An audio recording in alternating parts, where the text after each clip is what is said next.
What you've just heard is one of the many deaths from the monkey, the new major motion picture from Osgood Perkins, Stephen King, and James Wan. Experience it in theaters everywhere this Friday, because everybody dies, and that's life.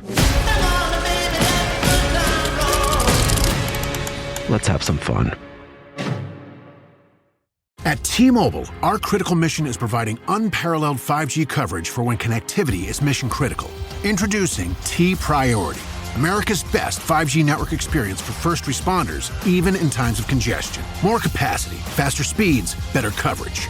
T-Priority from T-Mobile, built for tomorrow's emergencies, ready today. Discover more at t-priority.com. For qualifying organizations on eligible rate plans, coverage not available in some areas and may be impacted by emergencies. Hey everyone, and welcome back to Big Mad True Crime, where we get big mad over true crime. I'm your host, Heather Ashley, and today's case is like a 2020 episode, got drunk, hooked up with a 48-hour special, cheated on an investigation discovery, and had a baby with Dateline. I could not make this case up if I tried. Small talk sucks, so let's dive in.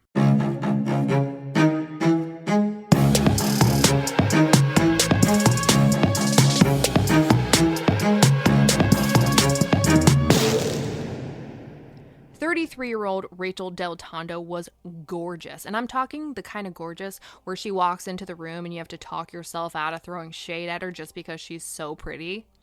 She came from a close-knit Italian family who lived in Aliquippa, Pennsylvania, and they were pretty well known around town.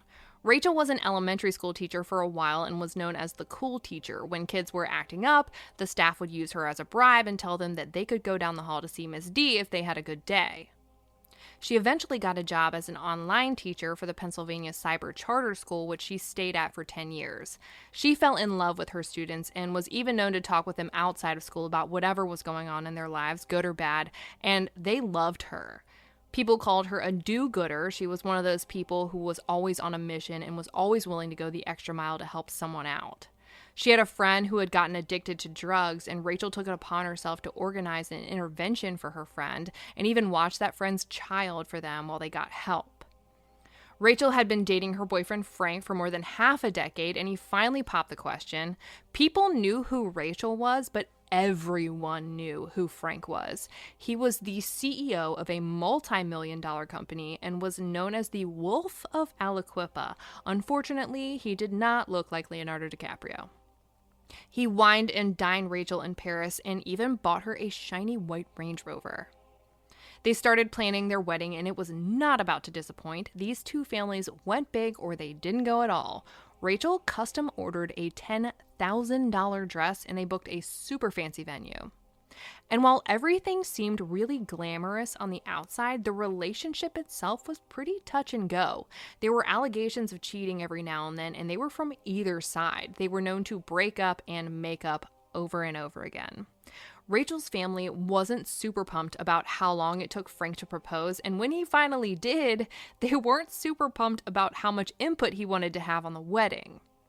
In early 2017, February or March, Rachael and Frank were at a get-together with some friends when she and her friend Lauren got into some kind of weird argument. She accused Rachael of doing drugs, and Rachael was like, "What the fuck are you talking about?" She'd never been known to do a single drug in her life, so she wasn't sure where this was coming from. And it turned into a nasty mess. So nasty that her friend blurted out something along the lines of, "Well, why don't you tell Frank about that guy in your car last year?" And this is where shit goes downhill fast.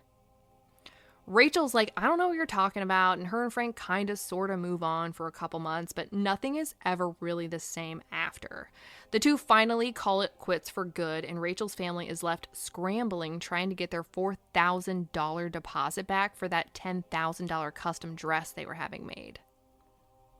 But the company said no. They refused, saying the deposit was non-refundable. So Rachael's mom, Lisa, said, "Okay, then let me just buy the dress like I had originally planned and I'll just sell it." But they never produced the dress either. Naturally, Lisa takes the company to small claims court for their $4,000, but they don't show up. And the judge orders them to pay Lisa $4,600 within 30 days. But they don't.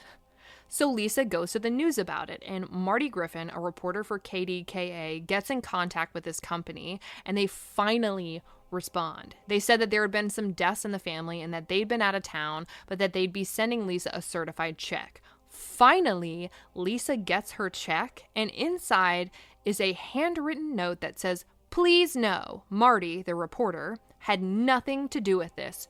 Nothing." Okay, drama. This was only the beginning of the insane amount of drama that was about to unfold. In October of 2017, someone walked into the Aliquippa Police Department and asked for a copy of a police report regarding an incident involving Rachael and who they refer to as a former student of hers. But there isn't one. Police had run into Rachael parked in an empty lot around 2 a.m. with a 16-year-old boy in her car in February of 2016, more than a year and a half prior, but a report hadn't been written up about it yet, which is absolutely absurd. Most police reports are written directly after the call or before the officer goes off shift for the night. But this one wasn't written up until more than a year later when someone started asking around about it. You have to wonder, if there was no report, how did anyone even know it happened? So the officer writes up the report and gives it to the person asking for it, and nothing is redacted. Her full name, the minor's name, even their social security numbers were on this report. A report that frankly should not have been released because no arrests were ever made. It was literally labeled for official use only. But that doesn't matter because whoever this invisible man was made copies and copies and copies. Texts were sent out to people all around town. Emails of the report were sent to officials, media outlets, and even the Pennsylvania Cyber Charter School that she worked for. The report said officers found her and then 16-year-old Sheldon Jeter in a fogged-up car in an abandoned parking lot at close to 2 o'clock in the morning. Sheldon's seat was reportedly reclined all the way back.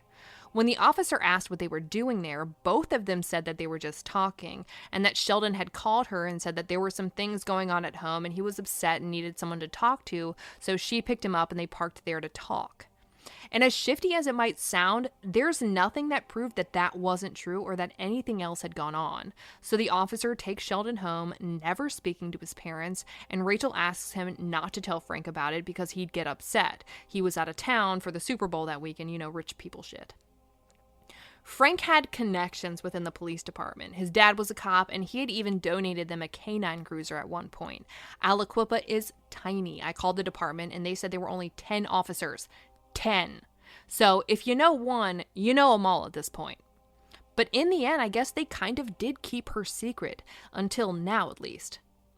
The texts and emails with this report also alleged that the 16-year-old was a former student of hers and that they'd had a relationship that developed over text and Snapchat, but somehow couldn't muster up any evidence for that.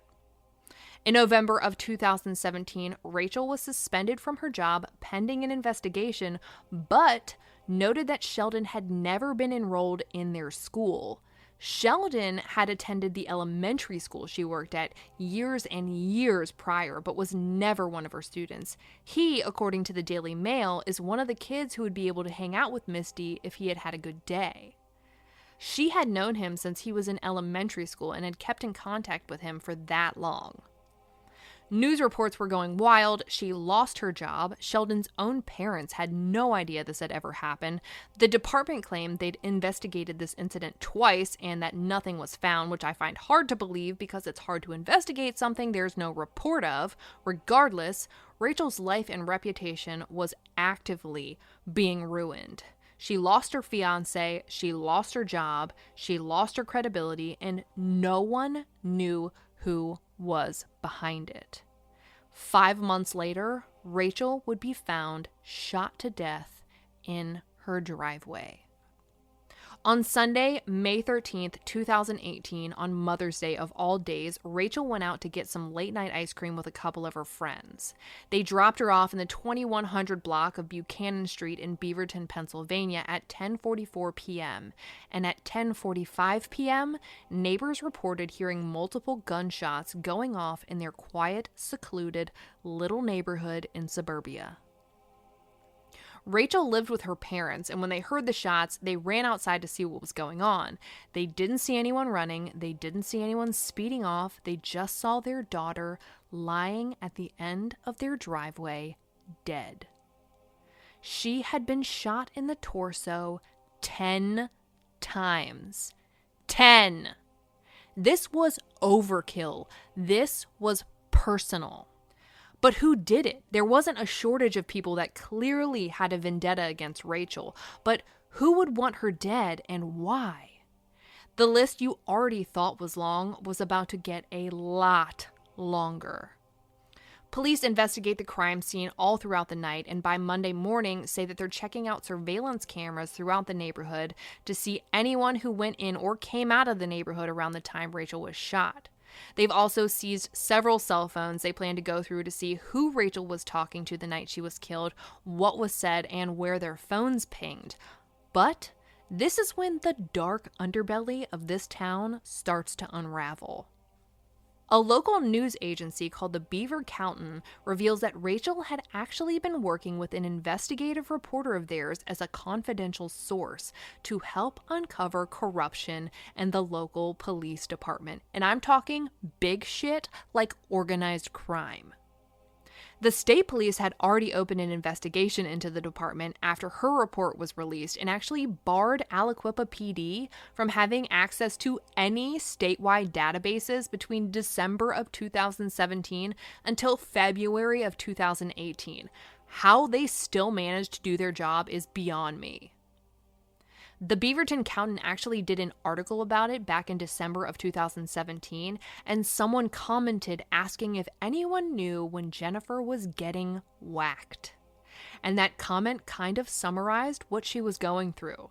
Once Rachael started working with the Beaver Countin, she started getting death threats. Some of them even went to her parents' home phone. Her mom, Lisa, called the police about the threats, one of which promised Rachael wouldn't see the end of 2018.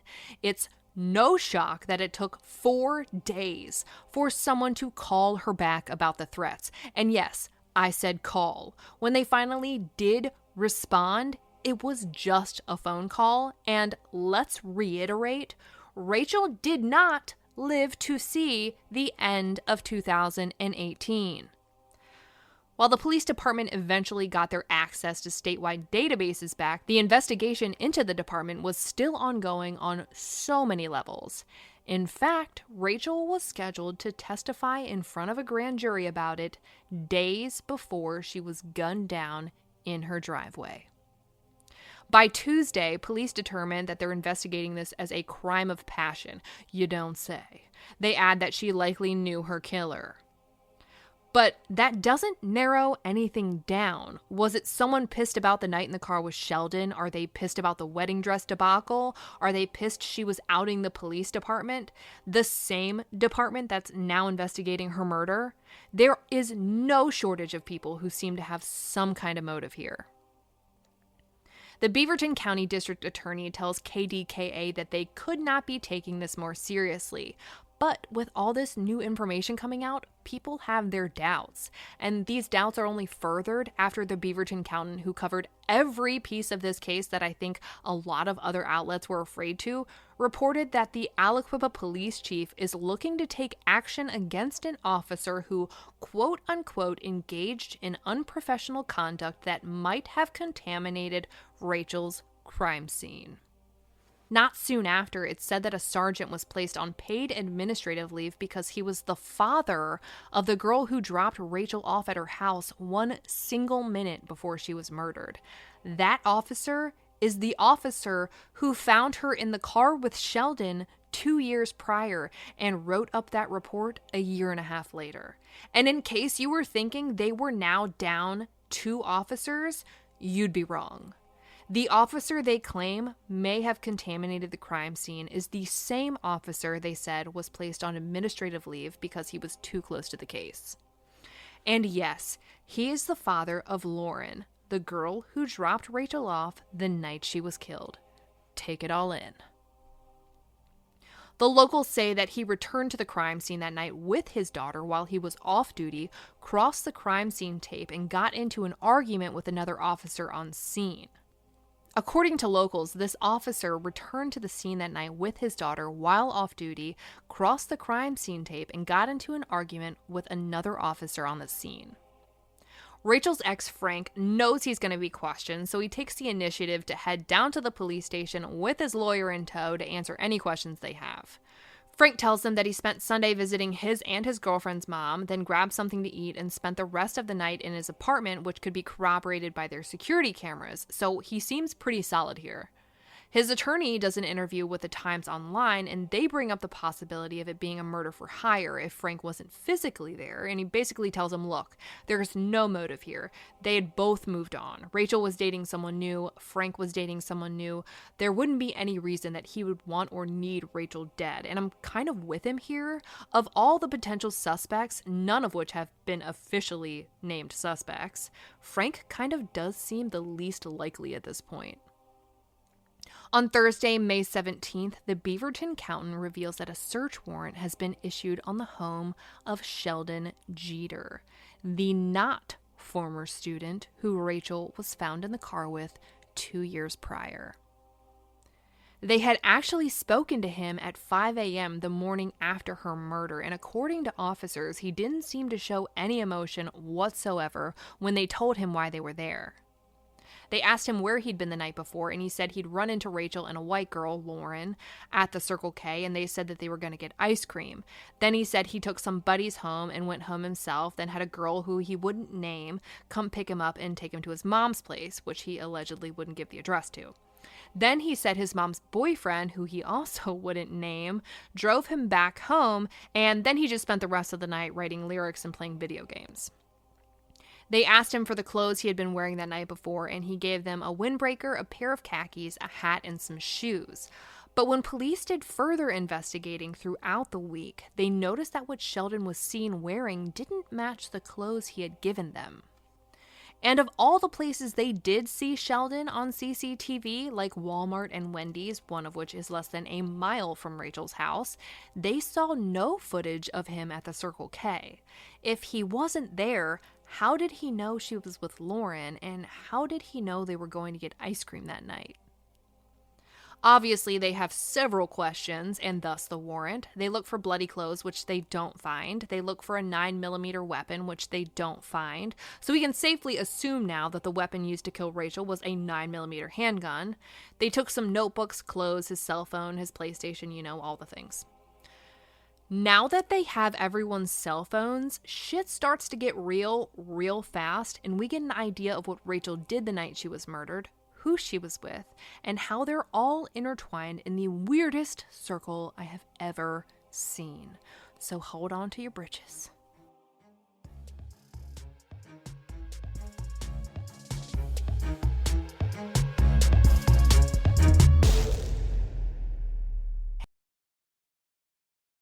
Bring on your business challenges, the complex ones, the ones that seem to change every day, the ones that are so nuanced no one else could possibly understand them.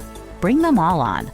Key has a team of banking experts specialized in your industry, always ready to take your call and offer trusted solutions. And we go even further, staying ahead of trends so that you have answers before you even knew you needed them. Bring on your business challenges. Key Bank opens doors. Learn more at key.com/B2B.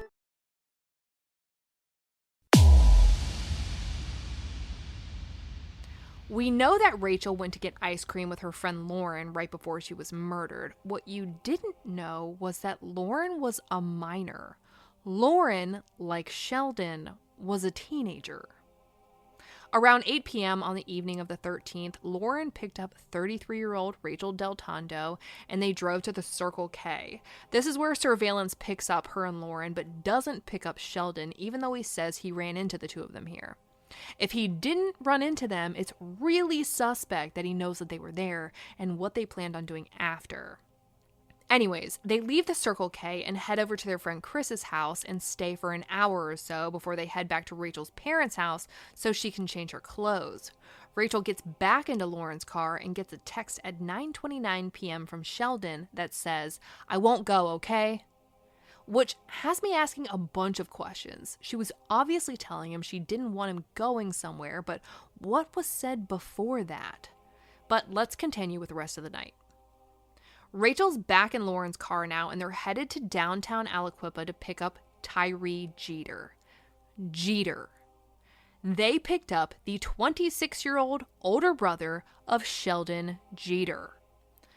I'm going to make this even a little weirder than it already is. I mentioned earlier that both Frank and Rachel were dating new people. Rachel was dating a man named Rashawn. Rashawn was the older brother of both Sheldon and Tyree Jeter. She was caught in the car with 16-year-old Sheldon Jeter 2 years before she was killed. She met up with Tyree Jeter the night of her murder and had been dating Sheldon and Tyree's older brother Rashawn for the last 6 months. Take a minute. So they pick up Tyree and head to Hank's Frozen Custard, where Tyree gets a text from Sheldon at 10:07 that asks if they were all at the ice cream shop already. Then texts again saying, "I got left, huh?" with 6 smiling emojis, which is so creepy. It honestly sounds like he was still talking to his older brother, as if maybe he was going to be going with them, but 31 minutes prior had texted Rachel telling her that okay, he wouldn't go. Tyree doesn't text Sheldon back until they leave at 10:30 p.m. and tells him that Hank's is closed. They leave, and Lauren starts texting Rachel while she's still in the car. At 10:41 p.m., Lauren texts Rachel and says, "Go for a walk, I'll pick you up later," to which she responds, "You serious?" at 10:44 p.m., which would have been right when she was parked out in front of her house or getting out of the car. Lauren says she left and drove Tyree up to Main Street, texting Rachel 10 minutes later at 10:54 p.m. with "be there soon" and "on my way" at 11 p.m. Lauren tries to call Rachel at 11:07 p.m., but she doesn't answer. And this is because Rachel's dead. She was shot 10 times in the torso just 1 minute after being dropped off at her house.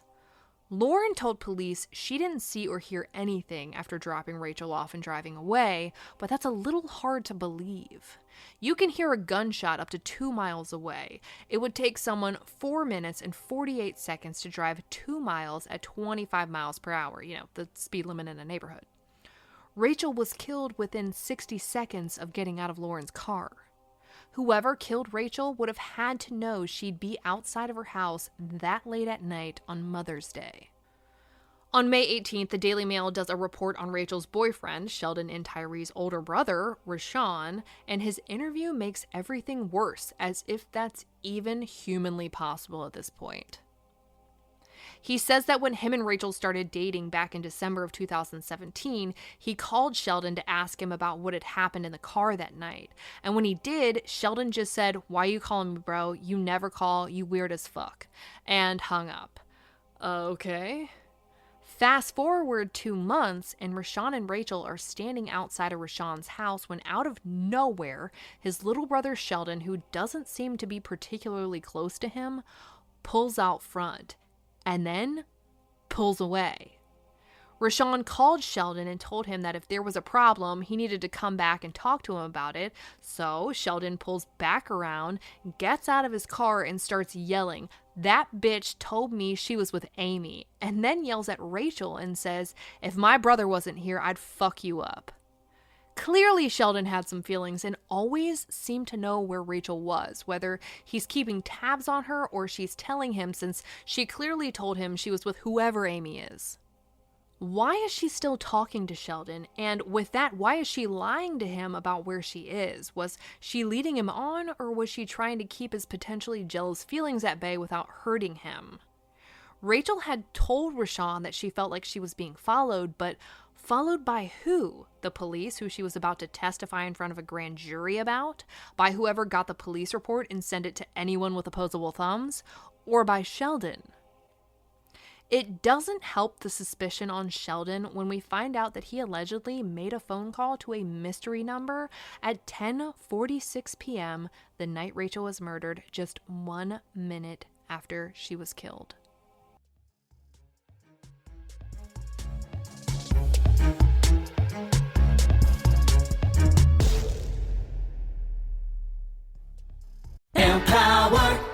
Claire is practicing her breathing for her upcoming yoga retreat in Bali. Has she ever done yoga before? No. But Claire worked with Empower on her savings and investment strategy. She got good at money, so she can be a little bad.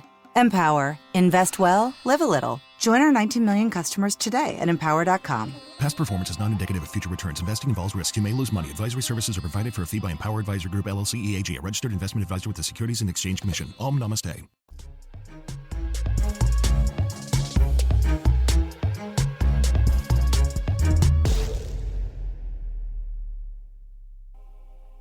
On March 19th, another search warrant is issued, but it's for Frank, Rachel's ex.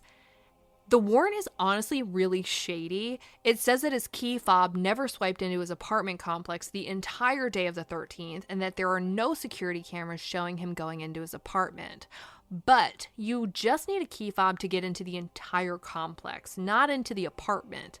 Any neighbor could have let him in. I used to go in behind my neighbors when they'd put in their key code and open the gate. I'm not about to let it close just so I can use my own code to get in.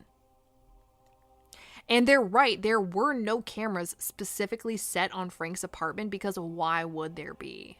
But there were cameras showing him coming into the complex well before Rachael was shot and leaving the next morning well after she was shot.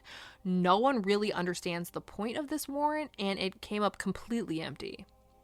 Just 2 days after that, another warrant is issued, and this time it's for Stephanie. Stephanie is the mother of Lauren and the husband of that officer on admin leave. They want access to her private Facebook account. There is no mention whatsoever about the probable cause that got them this warrant, or what they were hoping to find, or what they did find. So we've gone from Sheldon to Frank to the mother of the girl Rachael was with the night she was murdered in just a matter of days. And on May 23rd, it's back to Sheldon. Rachel's mom does an interview with the Daily Mail and says that Sheldon was obsessed with her daughter. Apparently, sometime in 2017, after Rachael and Frank broke up, Sheldon called their house and Lisa picked up the phone. Sheldon gave no fucks and decided this was the time he was going to profess his undying love for Rachael to her mother, and even said he wanted to marry her. Sheldon's attorney reacts by saying that his client was never in love with Rachael, that their relationship was purely based on sex. Though Lisa says Rachael never had any kind of physical relationship with him. And this is where his attorney pisses me the fuck off. He has the audacity to say that Sheldon only liked her because Rachael was a quote-unquote frequent flyer for a lot of guys, and adds that he did care enough about her not to press charges on her in 2017 like the state police wanted him to. What?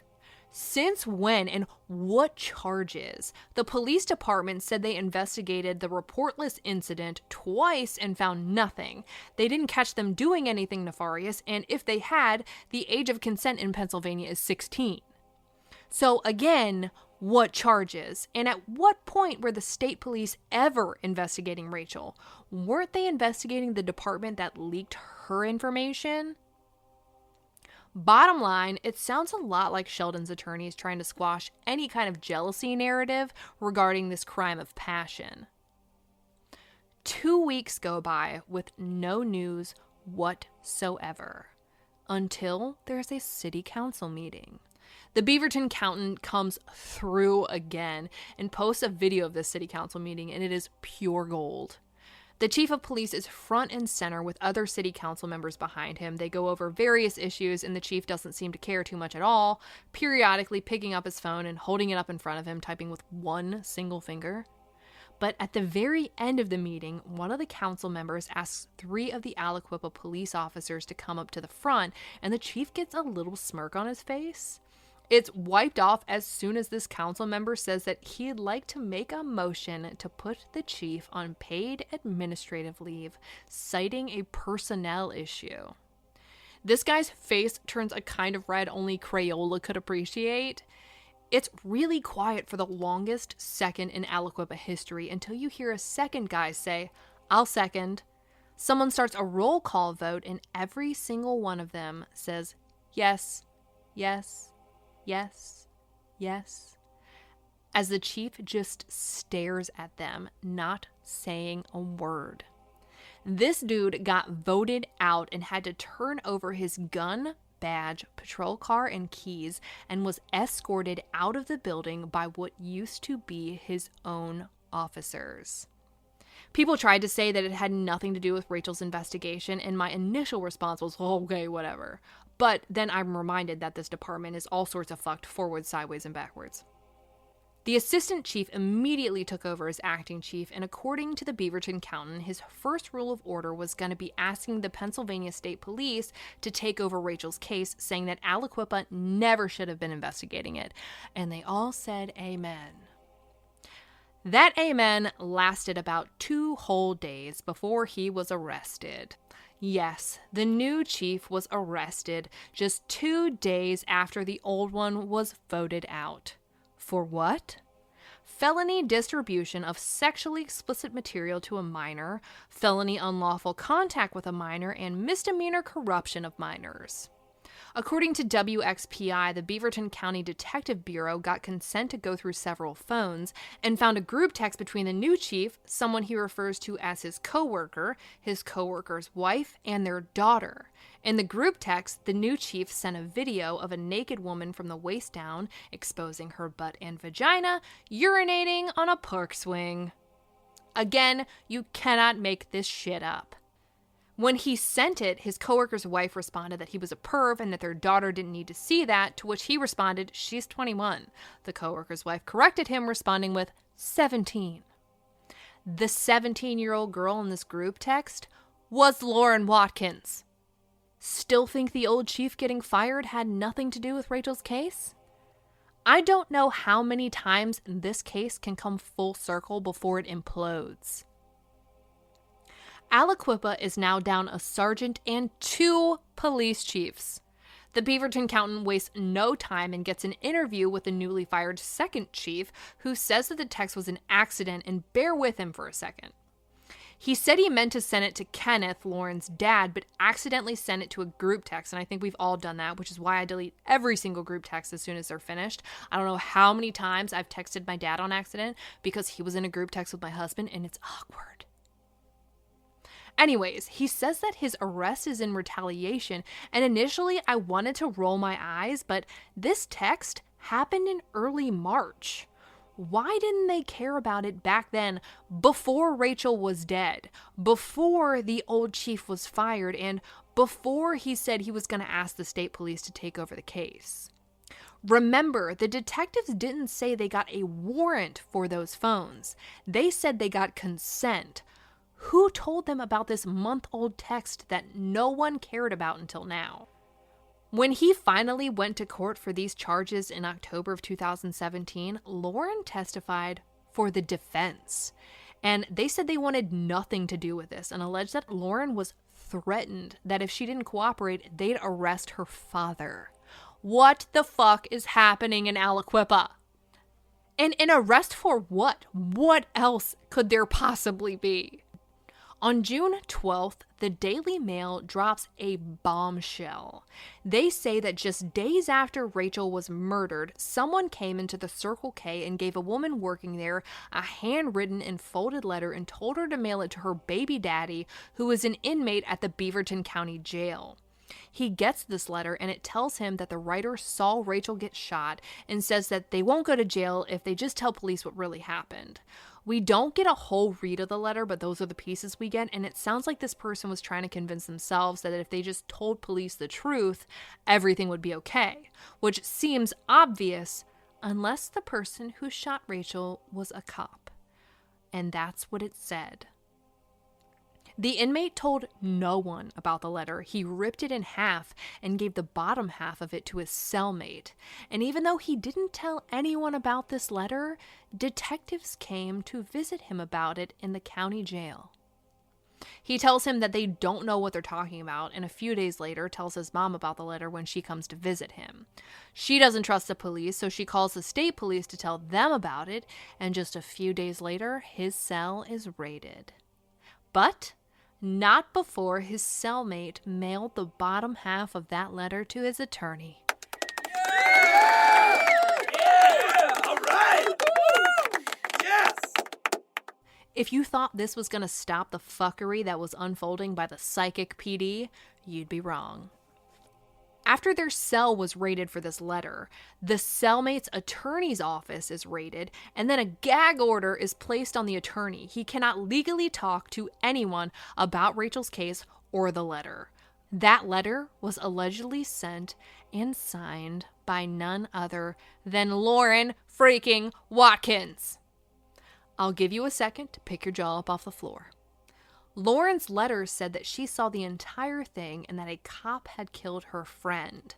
It's starting to make more sense as to why her dad went to the scene that night off duty and got into it with an officer, and why they decided he needed to be put on administrative leave. Naturally, once all of this comes out about the letter, the department claims that it's fake and that they did handwriting analysis and blah, blah, blah. The Beaverton County reports that the inmate the letter was sent to was offered a sweet plea deal for the charges he was in on, completely unrelated to Rachel's case, for telling them everything he knew about the letter, and of course, according to them, he said the letter was fake, and who wouldn't for a free get-out-of-jail card? They went through a whole lot of psychic training, cell raiding, office raiding, and gag ordering for a letter they claim was bullshit. On June 13th, the new police chief steps in and removes Aliquippa PD from Rachel's case, and again, they all say amen. And then, crickets. Nothing. There isn't a single peep about Rachel's case for 5 months, until the Beaverton County gets a hold of probably the closest witness there is to this case other than Lauren. His name is Dion Moreland, and says that he was smoking behind his house in the same block that Rachel lived on when he heard the gunshots. He said he ran out front immediately and saw nothing. Not Rachel, not anyone running from the house, just heard gunshots and poof.